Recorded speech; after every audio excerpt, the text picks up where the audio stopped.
Hello, this is Darrell Castle with today's podcast. Today is Friday, August 23rd, 2013, and today we are discussing a few American companies, starting with a company called LavaBit, spelled L-A-V-A-B-I-T,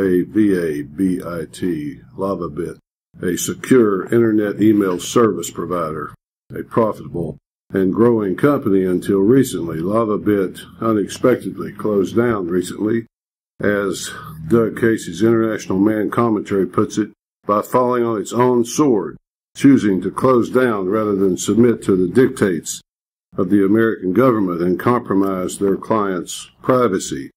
Owner-operator Darrell Castle posted the following short letter on LavaBit's website. I'm going to quote this gentleman's letter. Quote, "My fellow users, I have been forced to make a difficult decision to become complicit in crimes against the American people or walk away from nearly 10 years of hard work by shutting down LavaBit.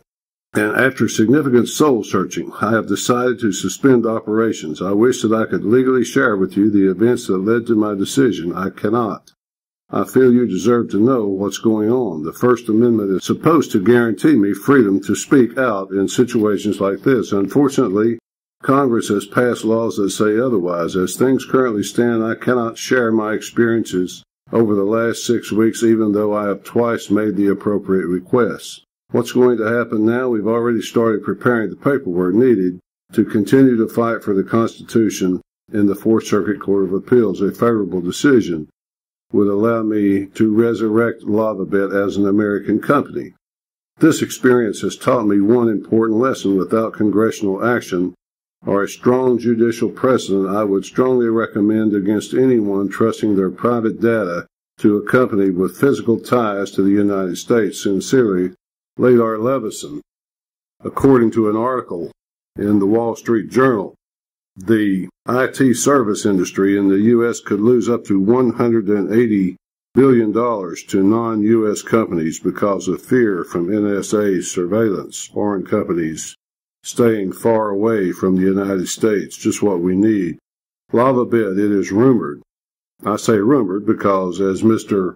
Levinson said, it is illegal for them to talk about it. LavaBit probably received a national security letter which prompted Mr. Levinson to cease operations. What is a national security letter? Well, that is a letter from a U.S. government agency demanding information related to national security. One customer on LavaBit's list was Ed Snowden, the NSA whistleblower. But again, Mr. Levinson said he had a choice to become complicit in crimes against the American people or walk away from nearly 10 years of hard work and shut down his business. Shortly after Mr. Levinson's letter went up, Silent Circle, another company, announced that it would be discontinuing its email service, Silent Mail Service.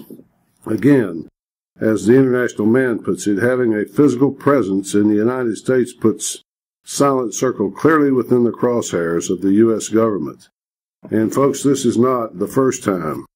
Nicholas Merrill, formerly of Calyx, spelled C-A-L-Y-X, also received a national security letter. He fought for 6 years, and 2 courts ruled the national security letter unconstitutional, but the Supreme Court refused to hear it.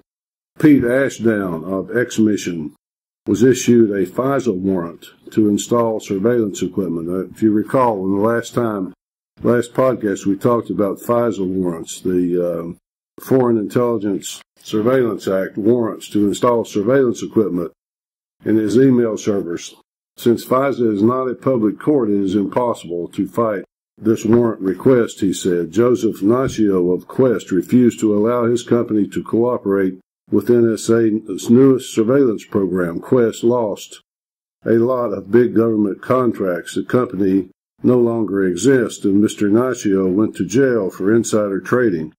However, not all CEOs and all companies agree with the owners mentioned above, these courageous people who close their business rather than give up their clients' accounts. The ACLU and the Electronic Frontier Foundation filed a lawsuit against AT&T in 2006 after a former company technician, Mark Klein, testified that AT&T had worked exclusively with NSA to implement a vast warrantless wiretapping program. Verizon and Sprint were also named in the suit. In 2008, Congress gave the Attorney General the power to grant retroactive immunity to any telecommunications companies that cooperated with U.S. intelligence agencies. The Ninth Circuit rejected the case against AT&T after siding with the Obama administration's lawyers. The Supreme Court has refused to hear the case. In conclusion, as Mr. Levison of LavaBit said, I would strongly recommend against anyone trusting their private data to a company with physical ties to the United States, folks. That's the way I see it. Friday, August 23rd, 2013. Until next time, this is Darrell Castle. Thanks for listening.